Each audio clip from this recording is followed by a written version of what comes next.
ለየካቲት በዛቲ ዕለት አይረፍ።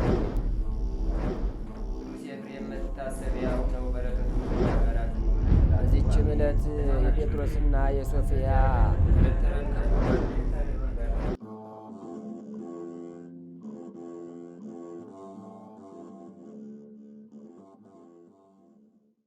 በስመ አብ ወወልድ ወመንፈስ ቅዱስ አሐዱ አምላክ። አመ ሰሙኑ ለጥር በዛቲ ዕለት ኮነ ቅዳሴሃ ለቤተ ክርስቲያን። አንድ አምላክ በሆነ በአብ በወልድ በመንፈስ ቅዱስ ስም ጥር 8 በዚች ዕለት በአስቄጥስ ገዳም የአባ መቃርስ ቤተ ክርስቲያን በከበረና በተመሰገነ በእስክንድርያ ሊቀ ጳጳሳት በአባ ብንያሚን እጅ የከበረችበት ሆነ። ከዚህም በኋላ መቆቅዝ ከሚባል አላዊ መለካዊ በአባ ብንያሚን ላይ መከራ ደረሰበት። አባ ብንያሚንም ሸሽቶ ወደ ላይኛው ግብፅ ሄደ። 10 ዓመትም እስኪፈጸም በዚያ ኖረ። ከዚህም በኋላ ያን አላዊ መቆቅዝን እግዚአብሔር አጠፋው። ለአብያተ ክርስቲያናት ሁሉ ጸጥታ ሰላም ሆኖ አባ ብንያሚን ወደ መንበረ ሲመቱ ተመለሰ። የአስቄጥስ ገዳም ሽማግሎችና መምህራን ወደ እርሱ መጡ። ወደ እርሳቸውም ሄዶ አዲስ ቤተ ክርስቲያን እንዲያከብርላቸው ለመኑት። እርሷም የከበረ የአባ መቃርስ ቤተ ክርስቲያን ናት። በታላቅ ደስታም ተነስቶ ከእሳቸው ጋር ሄደ። የቤተ ክርስቲያኒቱም መባረኪያ ጸሎት ጀመረ። መሰዊያንም በሜሮን ሊቀባ በጀመረ ጊዜ የክብር ባለቤት የጌታችን እጅ ከእርሱ ጋር ስትቀባ አየ። ከታላቅ ፍርሃት የተነሳ በግንባሩ ፍግም ብሎ ወደቀ። ከኪሩቤልም አንዱ አነሳው፣ እንዲህም አለው፣ ተነሳ፣ አትፍራ። ልዩ የሆነውን ስርዓት ለዚህ ቦታ ጸሐፊ የእግዚአብሔር ምስጢር የሚፈጸምበት ነውና ማንም በትዕቢት ወይም መማለጃ ከመስጠት እንዳይገባ በውስጡ በሚገባ ከሚሾም በቀር የሚደፍርና በውስጡ ከንቱ ነገርን የሚናገር አይኑር። የእግዚአብሔር መመስገኛ ቤቱ ነውና። ይህም ስርዓት በዚህ ቦታ እስከ ዘላለሙ የተሰራ ይሆናል። እነሆ ዘመን ይመጣል፣ የአባቶችንም ትእዛዝና ስርዓት ያፈርሳሉ። ይህም የከበረ ቦታ እንደ መሳለቂያ ቦታ ይሆናል።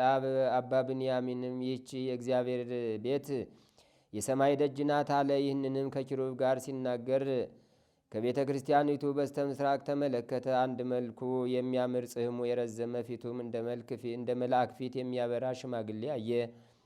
ለአባ ብንያሚንም ደስ አሰኘውና በልቡ እንዲህ አለ፣ ከኤጲስቆጶሳት አንዱ ቢሞት በእርሱ ፈንታ ይህን ሽማግሌ ሾመዋለሁ። ኪሩብም እንዲህ አለው፣ ብንያሚን ወይ ይህን አባ መቃርዮስን ኤጲስቆጶስን ታደርገዋለህን? እርሱ የሊቃነ ጳጳሳት አባታቸው ነውና ዛሬ ከልጆቹ ጋር ደስ ይለው ዘንድ መጥቷልና። ከልጆቹም መንፈሳዊ ሹመት የሚሾም ወይም አለቃ የሚሆን አይታጣም። ከገዳማቱም የመንፈስ ቅዱስ ፍሬ አይታጣም። አባ ብንያሚንም ልጆቹ ብፁዓን ናቸው አለ። ኪሩብም እንዲህ አለ፣ ብፁዓንስ የሚባሉ ትእዛዞቹን ጠብቀው ፍለጋውን ቢከተሉ እነርሱ ከእርሱ ጋር አሁን ባለበት ክብር ውስጥ ይሆናሉ። ትእዛዞቹን ቢተላለፉ ግን ከእርሱ ጋር እድል ፈንታ አይኖራቸውም። አባ ብንያሚንም ኪሩብን እንዲህ አለው፣ ጌታዬ ሆይ በዚህ ነገር በልጆች ላይ ተስፋ የሚያስቆርጥ ነገር አትናገር። ነገር ግን በሰብል ውስጥ አንዲት ቅንጣት የተረፈች እንደሆነ እግዚአብሔር በውስጧ በረከቱን ያደርጋል። እንዲሁም የፍቅር ቅንጣት በውስጣቸው የተገኘ እንደሆነ እግዚአብሔር ከመንግስቱ እንደማያረቃቸውን ያምናለሁ። ከአረጋዊው አባ መቃርስ ርኅራኄ የተነሳ ሊቀ ጳጳሳት አባ ብንያሚን አደነቅ። መልአኩ ኪሩብ እንዳዘዘውም ያንን ሥርዓት ጽፎ ለዘወትር መታሰቢያ ይሆን ዘንድ በቤተ ክርስቲያን ውስጥ አኖረው። ዕድሜው በደረሰ ጊዜ ረፍቱ በዚች ቀን ይሆን ዘንድ የክብር ባለቤት ጌታችን ኢየሱስ ክርስቶስን ለመነው፣ እንዲሁም ሆነለት። ለእግዚአብሔርም ምስጋና ይሁን፣ እኛንም በጸሎቱ ይማረን፣ በረከቱም ከእኛ ጋር ትኑር ለዘላለሙ አሜን። ሰላም ለቅዳሴ ቤትከ በእደ ብንያሚን ዘኮነ የማነ አምላክ ምስሌውን ዘይቀብ ሜሮነ ውሳጤ መቅደስ ዛቲ መቃርዮስ አቡነ ኢይባ በትዕግልት ኪሩብ ወሰነ ዘቦ ትዕቢተ ወዘቦ ህልያነ። በዚችም ዕለት ለአባቶች ሊቃነ ጳጳሳት 37ተኛ የሆነ የእስክንድርያ ሊቀ ጳጳሳት አባ እንድራኒቆስ አረፈ። ይህም አባት የሚራራ አዋቂ ሆነ። እርሱ የቤተ ክርስቲያን መጻሕፍት ተምሯልና። እርሱም ለእስክንድርያው ገዥ የአጎቱ ልጅ ነው። ከእርሱ በፊት የነበሩ ሊቃነ ጳጳሳት በገዳማት እንደሚኖሩ ስለ ቤቱና ስለ ክብሩ ታላቅነት በዘመኑ ሁሉ በገዳም የሚኖር አልሆነም። በእስክንድርያ ከተማ ባለው ቤቱ የሚኖር ሆነ እንጂ። ይህ አባት በነገሰ 10 ዓመት በእስክንድርያ ዘመነ መንግስት በ933 ዓመት ተሾመ። በዘመኑም ፀሐይን የሚያመልክ የፋርስ ንጉሥ ከስራን ተነሳ። ብዙ የሆኑ ሰራዊቱንም ሰበሰበ። የሶርያንና የፍልስጤምን አገሮች በከበባቸው፣ ዘረፋቸው። ከዚህም በኋላ ግብፅን ከበባት። ወደ እስክንድሪያም ከተማ ደረሰ። በዙሪያዋም 700 ገዳማት አሉ። በውስጣቸውም መነኮሳትን የተመሉ ነበሩ። እነርሱም ገንዘብ ያላቸው በተድላ የሚኖሩ ናቸው። ስለዚህም በእነርሱ ላይ እግዚአብሔር ሥልጣንን ሰጥቶት ገዳማቱን አፈረሰ፣ እነርሱንም ገደላቸው። ከእርሱ ሸሽተው ካመለጡ ከጥቂቶች በቀር የተረፈ የለም። ገንዘባቸውም ሁሉ ማረከ። የእስክንድርያ ሰዎችም ንጉሥ ከሰራ ያደረገውን በሰሙ ጊዜ ከተማውን በር ከፈቱለት። እርሱም ይችን አሳልፌ ሰጥቻታለሁ፣ አታፍርሳት፣ በውስጧ ያሉትን ብርቶች ግደላቸው፣ አመፀኞች ናቸውና እንደሚለው በሕልሙ አየ። በዚያምንም ጊዜ የሀገሩን ንጉሥ አሰረው። የሀገሩንም ሰዎች እንዲህ ብሎ ተናገራቸው። ሀገሪቱን ይጠብቋት ዘንድ በጦር ሰራዊት አደራጀቸዋለሁና ዕድሜያቸውም ከ18 እስከ 30 ዓመት የሆኑትን ወጣቶች፣ ብርታት ያላቸው የ40ና የ50 ዓመት የሆኑትን እንድሰበስቡልኝ እኔም ለእያንዳንዱ ደመወዙን 20 የወርቅ ዲናር እሰጠዋለሁ አላቸው። እነርሱም እውነት መሰላቸው። ከእርሱም ዘንድ 8,000 ሰዎች ወጥተው የሁሉንም ቁጥራቸውን ምዝገባ ጀመሩ። እነርሱ ግን ወርቅ የሚቀበሉ መስላቸው ነበር። ምዝገባቸውን በተፈጸመ ጊዜ ሁሉንም በሰይፍ ገደላቸው። ከዚህም በኋላ ወደ ላይኛው ግብፅ ወጥቶ ወደ ኒቆዮስ ደረሰ። በዚያም ገዳማት በውስጣቸው 700 ስራቸው ክፉ የሆነ መነኮሳት በዋሻዎችና በቦታዎች ሁሉ እንዳሉ ሰማ። እነርሱንም ሁሉንም በሰይፍ ገደላቸው። የሮም ንጉሥ ሕርቃልም የፋርስ ንጉሥ ክስራ ያደረገውን በሰማ ጊዜ ሰራዊቱን ሰብስቦ ወደ እርሱ ሄደ። የክስራን ሰራዊት ሁሉንም ገደለ፣ ሀገሩንም አጠፋ። የዚህ አባት እንድራኒቆስ ገድል ግን እጅግ ያማረ ነበረ። እግዚአብሔርንም አገልግሎ በሰላም አረፈ። ከዓመተ ሰማዕታት 347 እስላሞች በግብፅ ከመንገሳቸው በፊት በመንበረ ሲመቱም 7 ዓመት ኖረ። ለእግዚአብሔር ምስጋና ይሁን፣ እኛንም በቅዱሳን ሁሉ ጸሎት ይማረን ለዘላለሙ አሜን። ሰላም እብለ እንድራኒቆስ ግሱጽ በትምህርተ መንፈስ ምሉ ወአኮ ህጹጽ ሱባኤ ዓመታት ፈጺሞ በዲበ መንበሩ ህኑጽ ፈለሰ ዮም ማዕለመ ጽልመት ወዳይ ጽምቅድመ ይንግሱ ተንባላት በግብፅ። በዚችም ዕለት የከበረ አባት የእስክንድርያ ሊቀ ጳጳሳት አባ ብንያሚን አረፈ። እርሱም ለአባቶች ሊቃነ ጳጳሳት 38ኛ ነው። ይህም አባት ከእስክንድርያ ባርስጥ ከምትባል መንደር ከሀገሪቱ ከበርቴዎች ወገን ነው። ከእስክንድርያ ምዕራብ ከምትገኝ ገዳም ውስጥ ስሙ ቴዎናስ ከሚባል ከአንድ ቅዱስ ሰው ዘንድ ከታናሽነቱ ጀምሮ ምንኩስና የቤተ ክርስቲያንን መጻሕፍት ተማረ። ሁልጊዜ በበጎ ሥራ ያድግ ነበር። በአንዲት ሌሊትም ብንያሚን ሆይ ደስ ይበል፣ በሃይማኖት በትር የክርስቶስን በጎች ትጠብቃቸዋለህና የሚለውን ራእይ አይቶ ለመምህሩ ነገረው። መምህሩም ሰይጣናት በትንቢት እንዳያስቱ ተጠበቅ አለው። እርሱም በትሩፋቱ ላይ ትሩፋትን ጨመረ። ከዚህም በኋላ መምህሩ ወደ ሊቀ ጳጳሳት አባ እንድራኒቆስ ወሰደውና ልጁ ብንያሚን ያየውን ራእይ ነገረው። እርሱም ቅስና ሾመውና ለቤተ ክርስቲያንም አስተዳዳሪ ያደረገው። አባ እንድራኒቆስ እስካረፈ ድረስ በበጎ አስተዳደር ቤተ ክርስቲያንን እያስተዳደረ ኖረ። ከዚህም በኋላ ይህ አባ ብንያሚን ሊቀ ጵጵስና ተሾመ። በተሾመም ጊዜ ታላቅ መከራን ደረሰበት። በእርሱ ላይም ታላቅ መከራ ከመድረሱ በፊት የእግዚአብሔር መልአክ ተገልጦ ከእርሱ የሚሆነውን ሁሉ አስረዳው። እርሱም እንዲሸሽ ኤጲስቆጶሳቱም ከእርሱ ጋር እንዲሸሹ አዘዘው። በዚያንም ጊዜ ቀድሶ ለሕዝቡ ሥጋውንና ደሙን አቀበላቸው። በቀናች ሃይማኖትም እንዲጸኑ አዘዛቸው። እርሱ ከመልአኩ እንደተረዳ የሚሆነውን ሁሉ አስረዳቸው። ከዚህም በኋላ ወደ ኤጲስቆጶሳቱ ሁሉ ወደ ገዳማት አለቆችን መልእክቶችን ላከ፣ እንዲሸሹ ማዘዛቸው። እርሱም ወደ አባ መቃርስ ገዳም፣ ወደ አስቄጥስ በረሃ፣ ከዚያም ወደ ላይኛው ግብፅ የሄደ። አባ ብንያሚንም ከእስክንድርያ አገር ከወጣ በኋላ ከሮም ንጉሥ ከሕርቃል ዘንድ የተሾመ መኮንን መጣ። እርሱም ሊቀ ጵጵስና የደረበ አብያተ ክርስቲያናት ሁሉ ላይ የሰለጠነ ነው። ብዙዎች ምእመናንንም አሰቃያቸው። ስሙ አባ ሚናስ የሚባል የአባ ብንያሚንንም ወንድም ይዞ አሰቃየው። በጎኖቹም ውስጥ እሳት ጨምሮ አቃጠለው። ከዚህም በኋላ በባሕር ውስጥ አሰጠመው። በእነዚያም ወራቶች ንጉሥ ሕርቃል በሕልሙ እነሆ ግዙራን የሆኑ ብዙ ሕዝቦች በላሂ መጥተው በምድር ሁሉ ላይ ይነግሳሉ የሚለውን ራእይ አየ። ለንጉሡም አይሁድ እንደሆኑ መስሎት ነበር። ለወዳጆቹ ይህን ራእይ አስረዳቸው። ራእዩ ግን ስለ እስላሞች መንግሥት የሆነች ናት። በዚያንም ጊዜ ያትሮብ ከሚባል ምድር መጥተው ከሶርያ ምድር ነገሱ። በዚያንም ወቅት የአጽ ልጅ ዑመር መጥቶ በግብፅ ላይ ነግሶ 3 ዓመት ኖረ። ወደ እስክንድሪያም ሂዶ አፈረሳት። ብዙዎች አብያተ ክርስቲያናትም አቃጠለ።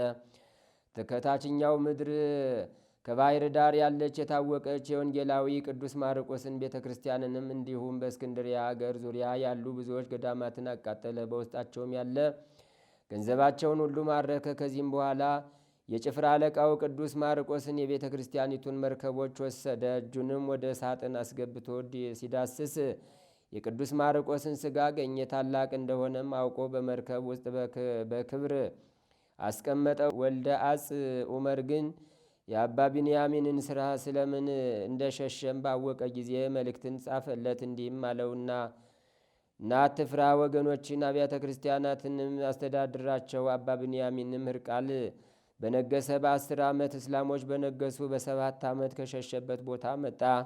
ወልደ አጽ ዑመርም አባ ብንያሚንን በታላቅ ክብር አከበረው። አብያተ ክርስቲያናትንና ገንዘባቸውንም የካህናቱንም ምድራቸውን እንዲሰጡ ታዘዘለት።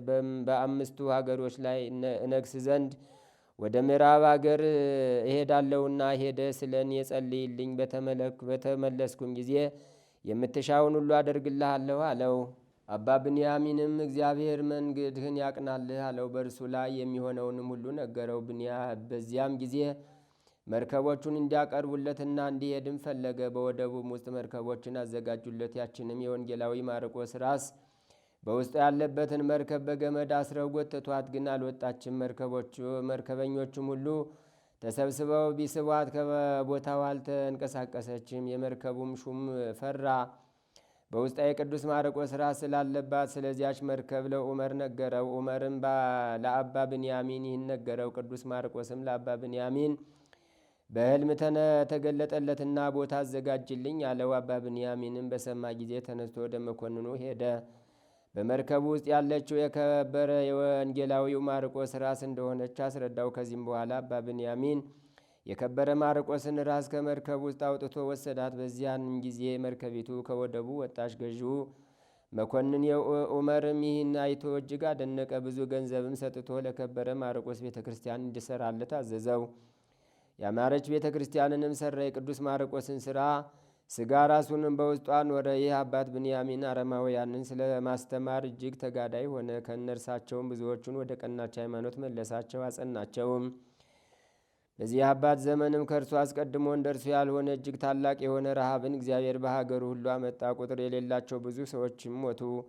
በሀገሩ ሜዳዎችና ገበያዎች ውስጥ የወደቁ ሆኑ። ከዚህም በኋላ አባ ብንያሚን ለ2 ዓመት ያህል እግሩን ተመመና በሰላም አረፈ። የሹመቱም ዘመን 39 ዓመት ነው። ለእግዚአብሔርም ምስጋና ይሁን፣ እኛንም በጸሎቱ ይማረን፣ በረከቱም ከእኛ ጋር ትኑር ለዘላለሙ አሜን። ሰላም ለብንያሚን ዘተምህረ መጻሕፍተ እስመ ተሐሬ ያድምጽ ዘእስክንድርያ ሲመተ ወይቤሎ ራእየ በዘከመ ኮነ ክሱተ እስመ ትርእይዎሙ ለመርኤተ እንተ ብንያሚን ብፁዕ ተፈሳ ትፍስሕተ። በዚችም ዕለት የነቢይ ሚክያስ መታሰቢያው ሆነ። የዚህም ነቢይ ከታናሽነቱ ጀምሮ አካሄዱ መልካም ሆነ። ስለ ሥራው ማማርና ስለ ጽድቁ ሕዝቡ ሁሉ ያደንቁታል፣ ያከብሩታል። ሚክያስም ይሉታል። ትርጓሜውም መልአክ ማለት ነው። መልኩ እጅግ ያማረ ነውና የሚናገረውም ትንቢት እንደተናገረው ይሆናል። የእግዚአብሔር መልአክም ተገልጾለት ያነጋግረው ነበር። ሕዝቡም ግን ያንን መልአክ አያዩትም፣ ድምፁን ግን ይሰማሉ። ከእርሳቸውም ያደላቸው የሚያዩት አለው። በመሳፍንት መጽሐፍ እንደተጻፈ በጎልማሳነቱም አርፎ በአባቶቹ ቦታ ተቀበረ። በረከቱም ከእኛ ጋር ትኑር ለእግዚአብሔርም ምስጋና ይሁን አሜን። ሰላም ለሚክያስ ዘአድማአ ፍቅዶ ምስለ ንዑሳን ነቢያትን ዘይትፈለጥም ተዋሂዶ እግዚአብሔር አምላክ ለለ ይገብሩ ፈቃዶ ይረድ ይብል ዘአልቦ ተባዕዶ በከመ ወላዲ ይረድ ውሉዶ። አንድ አምላክ በሆነ በአብ በወልድ በመንፈስ ቅዱስ ስም ጥር 9 በዚች ቀን የከበረ አባት አባ አብርሃም አረፈ። በዚችም ዕለት የከበሩ አባቶች ጊዮርጊስ ኖስሞስና የሮሜ ሰው ዲዮስቅርስ አረፉ። ዛቅረብኩ ማይሌታ ዘኪርያ ይላፈም ለተጸምዱ ከዘልፈ ለላ አነብብተወ ከዘንዴቴ መጽሐፈን ተረሰይ ከግዚኦ ጸዲቀ መበለት ኩፈ ምላቡ ላን ዘተርፈ ነቢያት ቅዱሳን ሐዋርያት ሰባክያን ሰማዕት ወጻድቃን ወመላእክት ትጉሃን ደናግል አድዮ መነኮሳት ሄራን ባርኩ ባርኮ ጉባኤ ዛቲ መካን እስከ አረጋዊ ሊቅ ወንዑስ ሕፃን ለዘጻሐፎ በክርታስ ወለዛ ጻፎን ዘይደርስ ወለዛ አንበቦ ለዘተርጎሞ በልሳን ሐዲስ ወለዘሰማ ቃሎ በዝነ መንፈስ በጸሎተ እሙ ማርያም አራቂተ ኩሉም ባይ ስቡረ ይመሐረነ ኢየሱስ ክርስቶስ። ተአምር ዘገብረ እግዚእነ ወአምላክነ ወመድኃኒነ ኢየሱስ ክርስቶስ ሳህሉ ወምሕረቱ ያሉ ምስለ ኩልነ ህዝበ ክርስቲያን ለዓለም ዓለም አሜን። ይቅርታውና ቸርነቱ ለዘላለም በእውነት ለሁላችን ይደርና ጌታችንና አምላካችን መድኃኒታችን ኢየሱስ ክርስቶስ ያደረገው ተአምር ይህ ነው። በዚያን ጊዜ የእግዚአብሔር መልአክ ለፊልጶስ ተገልጾ ከኢየሩሳሌም ወደ ጋዛ የሚያወርደውን መንገድ ይዘህ ተጓዝ ብሎ ቀትር በሆነ ጊዜ አዘዘው። ፊልጶስም የጋዛን መንገድ ይዞ ሲጓዝ የኢትዮጵያ ንግሥት የምትሆን ህንደኬ በጅሮንድ የነበረ ሊሰግድ ወደ ኢየሩሳሌም ሄዶ ነበርና ከዚያ ሲመለስ በሰረገላው ተቀምጦ መጽሐፈ ኢሳይያስን እያነበበ ሲሄድ አገኘው። መንፈስ ቅዱስም ፊልጶስን ይህንን በሰረገላ ላይ የተቀመጠ ሰው ፈጥነ ተከተለው አለው። ፊልጶስም ወደ ሰረገላው ቀርቦ ኢትዮጵያዊ ጃንደረባ መጽሐፈ ኢሳይያስን ሲያነብ በሰማ ጊዜ ይህን የምታነበውን በእውነቱ ትርጉሙን ታውቀዋለህን ብሎ ጠየቀው። ኢትዮጵያዊ ጃንደረባ ግን የሚያስተምረኝና የሚያስረዳኝ ሳይኖር እንደምን ለማወቅ እችላለሁ? አሁንም ፈቃድ ቢሆን ወደ ሰረገላው ወጥተህ ከእኔ ጋር ተቀመጥና ትርጓሜውን አስረዳኝ አለው። ያነበው የነበረ የመጽሐፍ ቅዱስ ቃልም ይህ ነበር። እንደ በግ ወደ መታረድ ተነዳ። የበግ ጠቦት በሸላቾቹ ፊት ዝም እንዲል እንዲሁ አፉን አልከፈተም። በውርደቱ ፍርዱ ተወገደ። ሕይወቱን ከምድር ተቆርጣለችና ትውልድንስ ማን ይናገርለታል? ኢትዮጵያዊ ጃንደረባም ወደ ፊልጶስ መለስ ብሎ ነቢዩ ይህን የተናገረው ስለማን ነው? ስለ ራሱ ነውን ወይስ ስለሌላ? እባክህን ትነግረኝ ዘንድ እማጸናለሁ አለው። ፊልጶስም ወደ ሰረገላው ወጥቶ በአንድነት ከተቀመጡ በኋላ ኢትዮጵያዊ ጃንደረባ የሚያነበው የኢሳይያስ መጽሐፍና ሌላውንም ስለ ጌታ ኢየሱስ ክርስቶስ የተናገረውን ትንቢትና የተጻፈውን ሁሉ እየተረጎመ አስረዳውና በጌታ በኢየሱስ ክርስቶስ ስም አሳመነው። እየተረጎመለትም ሲሄዱ ውሃ ካለበት ደረሱ። ኢትዮጵያዊ ጃንደረባም እነሆ ከዚህ ውሃ አለ፣ ብጠመቅ ምን የሚከለክለኝ ነገር አለ ብሎ ጠየቀው። ፊልጶስም በፍጹም ልቦና ልታምን ይገባሃል ቢለው ኢትዮጵያዊው እኔ ኢየሱስ ክርስቶስ የእግዚአብሔር የባህሪ ልጅ እንደሆነ አምናለሁ አለ። ከዚያም ሰረገላው ይቆም ዘንድ አዘዘውና ሰረገላውን ካቆሙለት በኋላ ፊልጶስና ኢትዮጵያዊ ጃንደረባ ተያይዘው ወደ ውሃው ወረዱና በዚያ ጠመቀው። ከውሃውም ከወጡ በኋላ ፊልጶስን የእግዚአብሔር መንፈስ ነጥቆ ወሰደውና ያም ኢትዮጵያዊ ጃንደረባ ከዚያ ቀን ጀምሮ ፊልጶስን አላየውም። እርሱ ግን ደስ እያለውና እግዚአብሔርን እያመሰገነ ወደ ኢትዮጵያ ተመልሶ ገባ። ከሁሉ ይልቅ የመንፈስ ቅዱስ ልጅነትን ያገኘ የመጀመሪያው ኢትዮጵያዊ በመሆኑ የጥምቀት ሥርዓትን ወደ ኢትዮጵያ ይዞ ገብቷልና ይቅርታውና ቸርነቱ ለዘላለም በእውነት ይደርብን ለዘላለሙ አሜን። ጌታችን መድኃኒታችን ኢየሱስ ክርስቶስ በምሳሌ ያስተማረው ትምህርት ነው። ምሳሌ የሚነገርበት ምክንያት አንደኛ ከማያውቅ ሰው ለማያውቅ ሰው ነገር ለማቅለል ምሳሌ ይመሰላል። ነገር ለማቅለል፣ ለማስረዳት፣ ለመግለጥ ምሳሌ ይመሰላል። አይምሮው ረቂቅ ለሆነው ልቡናው ከህሊናው ለተስማማለት ሰው ደግሞ ያለ ምሳሌም ይነግሩታል፣ ይረዳልም።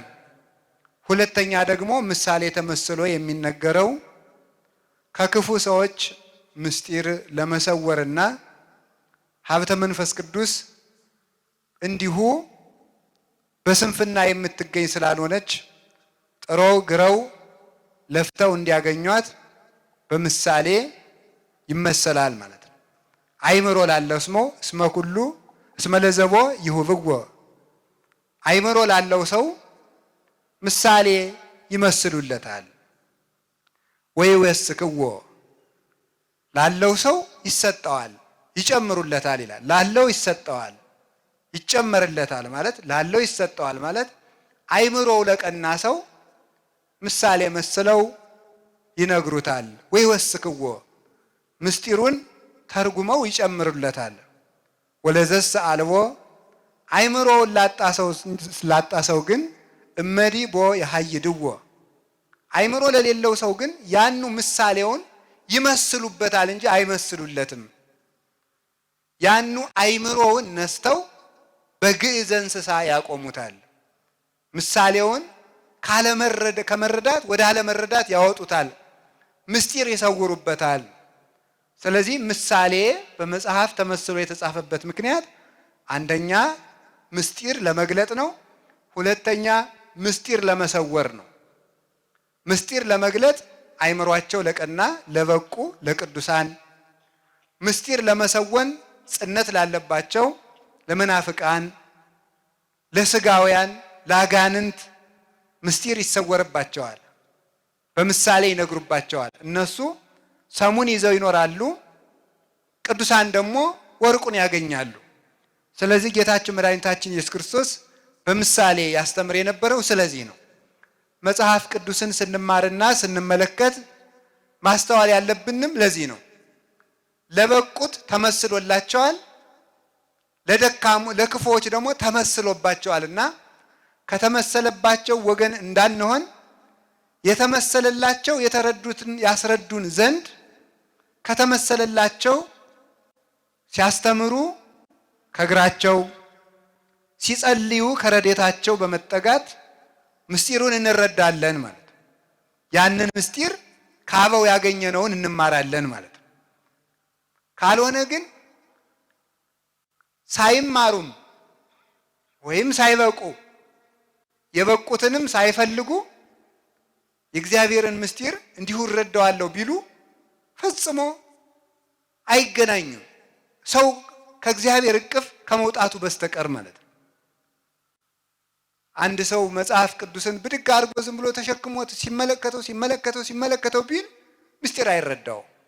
ስለዚህ አበው ያስተማሩትን እንማራለን እና ጌታችን ያስተምር የነበረ ለሕዝቡ ምሳሌ ለመግለጥ ከፈሪሳውያን ደግሞ ምስጢር ለመሰወር ነው። ለደቀ መዛሙርቱ ቤት ውስጥ ይተረጉምላቸዋል፣ ሕዝቡ ደግሞ ለሰም የሚሆናቸውን ተምረው ይሄዳሉ፣ በረዴት ይጠቀሙበታል በየዋህነት እና በምሳሌ መስሎ ካስተማረው መካከል መንግስተ ሰማያት ውስጥ ሰው በምን መልኩ እንደሚገባ መንግስተ ሰማያት ምን እንደሆነ ይህንን ሲያስረዳ የተናገረበት አንቀጽ ነው። እንግዲህ መጽሐፍ ቅዱስ ውስጥ በሐዲስ ኪዳን የሰው ልጅ ወደ ክርስቶስ በሚያደርገው ጉዞ በብዙ ወገን ተመስሏል። ለምሳሌ ለክርስቲያን ምሳሌ ከሆኑት መካከል ገበሬ፣ ወታደር፣ ጨዋታ ተወዳዳሪ፣ አራተኛው ደግሞ ነጋዴ ነው። እነዚህ ሌሎችን በሌላ ጊዜ ትማሯቸዋላችሁ። ክርስቲያን በገበሬ ይመሰላል፣ በወታደር ይመሰላል። ከዚያ ደግሞ ምን ተብሏል?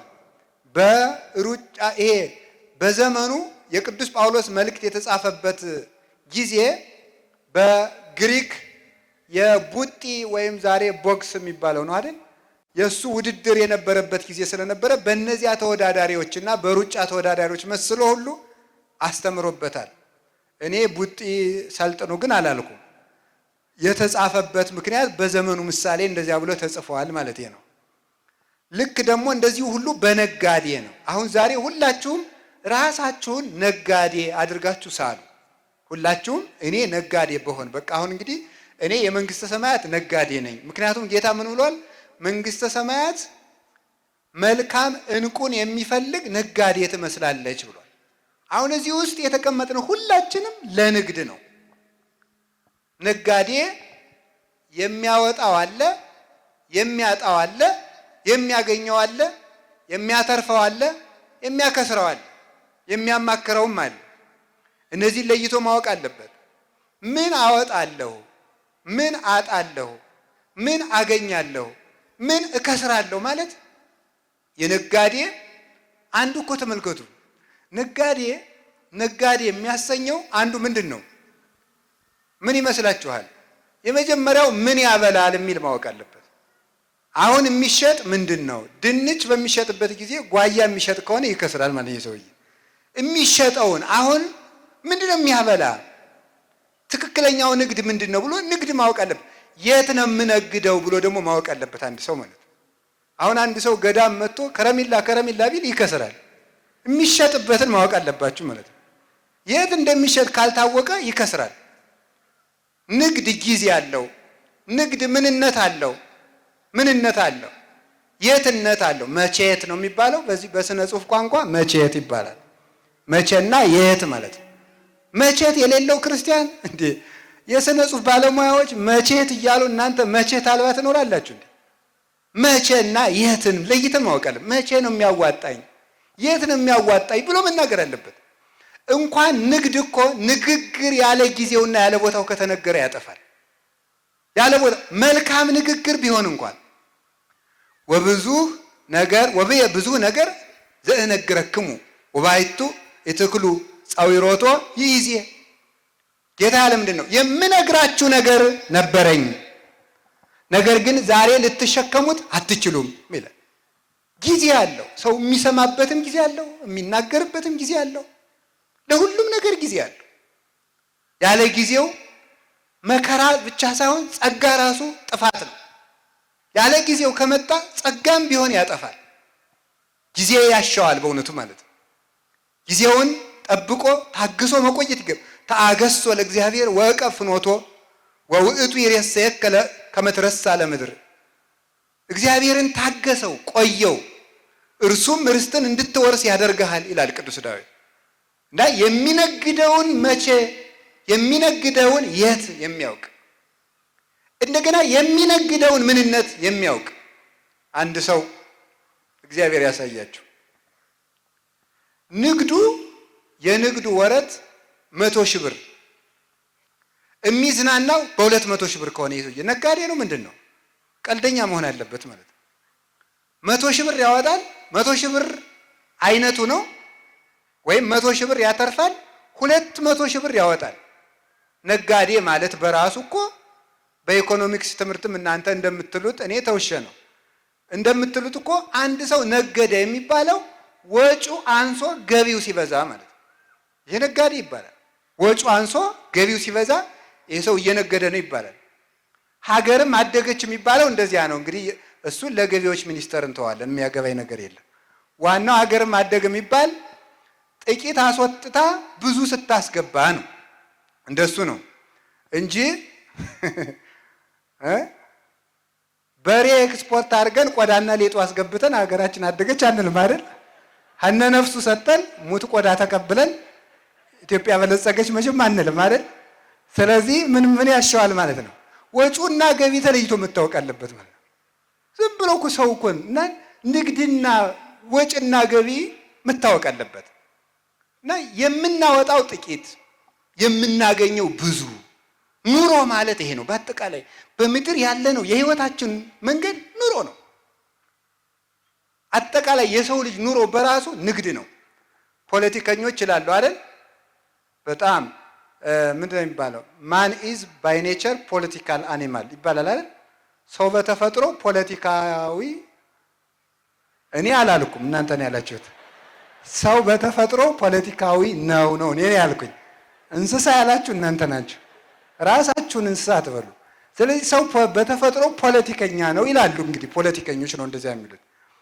እኔ እንደዚህ ምንድነው? ምክንያቱም ፖለቲካ ማለት እንዴት እንጠበቅ ማለት ስለሆነ ሰው ራሱ ፖለቲከኛ ነው ይላሉ። ለምሳሌ ጓሯችን አይጥ እንዳይበላው ምን እናድርገ? ይህም ፖለቲካ ነው። ይህ ፖለቲካ ነው። ባክቴሪያዎች እንዳይገሉን ውሃ ፍልተን እንጠጣ። ይህም ፖለቲካ ነው።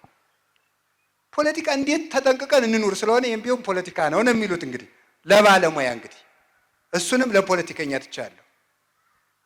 ግን እኔ ከሱ ይቅድቅ ሰው በተፈጥሮ ነጋዴ ነው። እስኪ በሉ ሁላችሁም፣ ሰው በተፈጥሮ ምንድን ነው በሉ እንጂ። ለምሳሌ ስንወለድ የስንት ወር ሰው ነበር ንገሩኝ? የ9 ወር ከ5 ቀን ከ10ም የሚያደርጋል አንዳንዱ ልጅ ከ5 ቀን። አሁን ለምሳሌ ስንት ዓመት ነው አንተ? ማለኛ አቤት 27 ከ9 ወር ስንት ዓመት አተረፈ? ንግድ እድሜ ራሱ እኮ ንግድ እኮ ነው ማለት ነው። እድሜ ራሱ ንግድ ነው ይሁላችሁ ማለት ነው። እያተረፍን ነው የምንኖረው ማለት ነው። አሁን መጀመሪያ ከእናታችን እቅፍ እያለ ምን ነበር የምናደርገው? ጡት ነበር የምንጠባው። አሁን ምን እናደርጋለን? እንበላለን አይደለም? ይህም ትርፍ ነው። ይህም ትርፍ ነው በእውነቱ ማለት ነው። ሰው በህይወት ዘመኑ ለቅሶ ነበር። አሁን እያደረጋችሁ ነው። ንግድ እኮ ነው ይሄ። እያለቀስክ ተወለድክ፣ ዛሬ ትስቃለህ። ይህ ንግድ ነው። ሳቅን ያተረፍከው በመኖርህ ነው። ኑሮ ሳቅን አተረፈ ማለት ነው። ስንወለድ ምንድን ነበር? እርቃናችን። እስኪ እርቃናችን በሉ። አሁን ምን አትርፈናል? ልብስ አትርፈናል ማለት ነው። ስንወለድ ቢማከሩብንም ቢመክሩንም አናውቅም ነበር። አሁን ለመምከርም በቅተናል። መቼም ሁላችሁም እኮ አሁን እኮ ማይኩን ብሰጣችሁ ስብከቱንም አትለቁትም አይደል? አሰሩትም እንጂ ለነገር እኮ ጎበዞች ናችሁ። ታሽሩታላችሁ እናንተም ቢሆን ማለት ነው። ስለዚህ ሁሉም ሰው አሁን ይሰብካል። ግን ቁም ነገሩ ምንድነው? ክፉና በጎ ለመለየት የበቃ ነው። እሱም ንግድ ነው። እንዴት ያለ አይምሮ! ሰው ተጠንቅቆልን እንኖር ነበር። ተጠንቅቀን ለመኖር የሚያስችል አይምሮ ሰጠን። ሰው ሩጦልን እናመልጥ ነበረ። ሩጠን የምናመልጥበትን እግር አተረፍ። ድሮ አውሬ ቢመጣ እናታችን አዝላ ሩጣልን ነበር የምናመልጠው። አሁን እኛው ሩጠን የምናመልጥበት አግኝተናል። ድሮ ምንም መጉረስ የማይችል እጅ ነበረን። አሁን የሚያጎርስ እጅም ይዘናል። ይህም ትርፍ ነው። ድሮ ሆዳችን ቢቆርጠን ራሳችን ቢፈልጠን እርር ብለን እናለቅሳለን፣ እናታችን እናስቸግራለን እንጂ ይሄን አመመኝ እንኳን አንልም። ያለ ፍላጎታችን የሆነ መድኃኒት ቢግቱን ይሄ አይሆነኝም ማለት አይቻል። አፋችን አልፈታም ዝም ብለን መጋት ነበረ። አሁን ግን ይሄን አልበላም ይሄን አላደርግም ብለን ክፉና ደግ የምንናገርበትን የምንለይበትን አንደበት አግኝተናል። የሁሉ ትርፍ ነው። ራስን ችሎ መቆም ትርፍ ነው። ከወደዱት መድረስ ትርፍ ነው። ከወደዱት ደርሶ መዋል። ሰዎች እኮ እኛ ብዙ ጊዜ ጸጋችንን የምናደንቀው ከሰው ትከሻ ላይ ስናየው ስለሆነ ነው እንጂ ውሎ ማደር እንዴት ያለ ትርፍ ንግድ መሰላችሁ! ተንቀሳቅሶ ማደር፣ ተንፍሶ ማደር፣ ተቀምጦ መዋል ራሱ እኮ ትርፍ ነው። ተጎለቱ ስራ ፈታችሁ አይደለም። የማያስቀምጥ ደዌ ያለባቸው አሉ። መቆም ትርፍ ነው በእውነቱ ማለት ነው። መራብም እኮ ሲቻል ነው። በሽታ ሲመጣ እንኳን መጥገብ መራብም አይቻልም። በሽታው ይዘጋልና ማለት ነው። ስለዚህ ሁሉም ነገር ይህ ዓለም ለትርፍ የተፈጠረ ነው። ሰው ነጋዴ ነው። ይህ ዓለም ለትርፍ የተፈጠረ ነው። አበው በዚህ ዓለም አተረፉበት። ያላተረፉበት ነገር የለም። እኛ እንዳንከስርበት እግዚአብሔር ይርዳን። እድሜ ትርፍ ነው። እድሜ ትርፍ እኮ ነው። 50 ዓመት እንኖራለን፣ የዘላለም ሕይወት እናተርፍበታለን። ዳዊት በ70 ዘመኑ የአምላክ ልብ የሚባል ዘላለማዊ ስምን አትርፎበታል። ዘላለማዊ ስምን አባቶቻችን በሁሉ ነገር ነግደው አትርፈዋል። በእውነቱ ማለት ነው። 3 ሰዓትን ያተረፈባት ሰው አለ። ይሄ የሚደንቀኝ ሰው ነው። በቀኝ የተሰቀለው ወንበዴ በቀኝ ተሰቀለ። 3 ሰዓት ተሰቅሎ በኋላ አተረፈባት። ያኛው ደግሞ ከሰረባት። ሞኝ ሰው ከመልካም ዘመኑም አያተርፍም፣ ከክፉ ዘመኑም አያተርፍም። ቢያንስ እኮ ሰው በመልካሙ ካልተጠቀመ በክፉ መጠቀም አለበት። በዚህም ያልተጠቀመ ሰው ነው ይሄ ሰው ማለት። ስለዚህ ላወቁበት ሁሉ ማትረፊያ ነው። ማጣት ማትረፊያ ነው። ማግኘት ማትረፊያ ነው። መሾም ማትረፊያ ነው። መሻርም ማትረፊያ ነው። ርስት መውረስም ማትረፊያ ነው። መሰደድም ትርፍ ነው። ላወቀበት ሰው ሁሉ ትርፍ ነው። አምላካችን ኢየሱስ ክርስቶስ የሰማነውን በዝን ልቡናችን ይጻፍብን፣ ከቅዱሳን ረድኤት በረከት ያሳትፈን፣ ሰላም ቀን ያውለን፣ በዓሉን የበረከት በዓል ያድርግልን። አምላካችን ንቁ የኦርቶዶክስ ተዋሕዶ የንስሐ መርከብ ማኅበርተኞችን በቸርነት ጠብቀን፣ ቅድስት ሀገራችን ኢትዮጵያን በቸርነት ጠብቅልን፣ አስራረ ቤተ ክርስቲያንን አስታክስልን፣ ቅድስት ተዋሕዶ ሃይማኖታችን አስፋልን፣ ምእመናንን በሃይማኖት አበርታልን። የሰላም አምላክ ሰላምን ስጠን።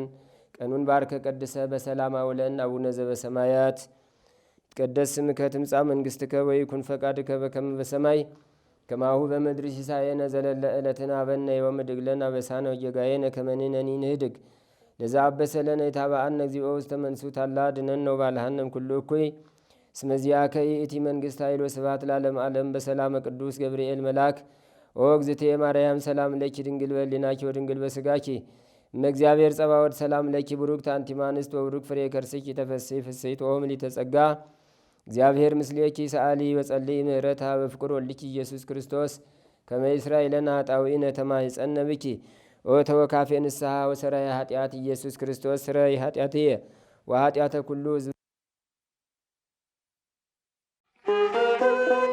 ንቁ ሚዲያ ለተመልካቾቹ ከሚያደርሳቸው ዕለታዊ ሳምንታዊና ወርሃዊ ዝግጅቶች መካከል የየዕለቱን ስንክሳር ወርሃዊና ዓመታዊ የቅዱሳን ገላትና ድርሳናትን በኢትዮ ማህበር የዩቲዩብ ቻናል ያቀርባል።